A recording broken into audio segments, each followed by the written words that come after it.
We're surrounded by violent imagery, whether it's in movies, TV, music, or video games. We can't get enough of it. A question that gets tossed around a lot is whether or not this fictionalized violence and immorality has real-life consequences. A lot of people think it would be a better world if this type of media was censored altogether. Parents need to know that there's racism and that there's abuse of women in the lyrics and the issues. An entertainer like Beyonce and a mogul like you have an obligation to protect children, not put out exploitive garbage that you know harms impressionable children. Hip-hop has done more damage to black and brown people than racism. While others think that most people can tell the difference between fantasy and reality, and everything should be fair game. Kids go to a movie theater, they can tell the difference. Maybe you couldn't when you were a kid, but I could. Can't get rid of words. I don't think you can say a word cannot be used. I would say that people who say hip-hop is violence, I would say let's start with the real violence starters. Let's start with the 3 major Abrahamic religions, and let's do away with their books. Let's start with governments and geo-war and politics. Let's do away with our leaders. Does all interdimensional TV have to rely on juvenile violence? Well, Summer, maybe people that create things aren't concerned with your delicate sensibilities. These are tricky questions to ask. Should artists be censored just because a few bad apples might take their work too seriously? Or should artists not have any restrictions because most sane people won't start shooting after watching a movie? Unfortunately, there's still real-world examples of people being negatively affected by the media they consume that just can't be ignored. There's the shooting at a screening of The Dark Knight Rises in Aurora, Colorado, where gunman James Holt literally said he was the Joker.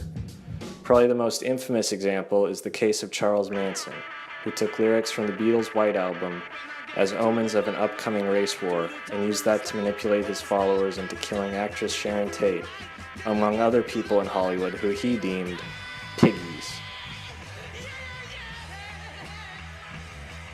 However, these are only a few examples out of billions of people on Earth.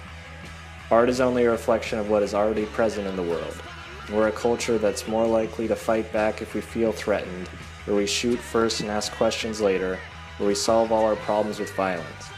We're also a culture where mental health isn't treated as seriously as it should. People with mental disorders don't seek the help they need for fear of being seen as weak.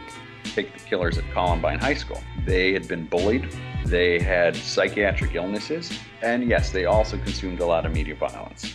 No one of those things was the cause. No one has to blame themselves for this tragedy. They can just blame an album or a movie. Another unintended consequence of censoring art is when other artists are indirectly discouraged from pursuing their craft. Everyone that creates art has influences that they're inspired by, that made them want to do this for a living. If they never get a chance to experience it because it has a material that might be objectionable to some, think of how many future works of art we're losing. You tell a dude, good job. They write that fucking song that you play over and over after a loved one fucking dies because it means the world to you. They make that fucking movie that is the one you cling to when everything is going wrong in life. Oh, you pop that in and fucking things aren't bad for 2 hours. All that comes from encouraging an artist. Nothing good comes from discouraging an artist. The argument the prosecutor made today was that because this album and the visual art didn't have a happy ending, it therefore was legally liable. What happens to Platoon, the film? What happens to Full Metal Jacket or Apocalypse Now? Art is one of the only things that can keep us happy in a world with so many horrible things. Moral guardians that try to censor artists' voices are coming from a good place, but they're only focusing on a small part of a bigger issue and might end up causing more damage than they intend. In my personal opinion, all art should be encouraged as much as possible, even stuff that might seem trashy or harmful. If someone's going through a hard time and a piece of art inspires them to create something of their own instead of harming others, then that's reason enough to not censor entertainment. There's bigger issues that need to be fixed before we start burning books.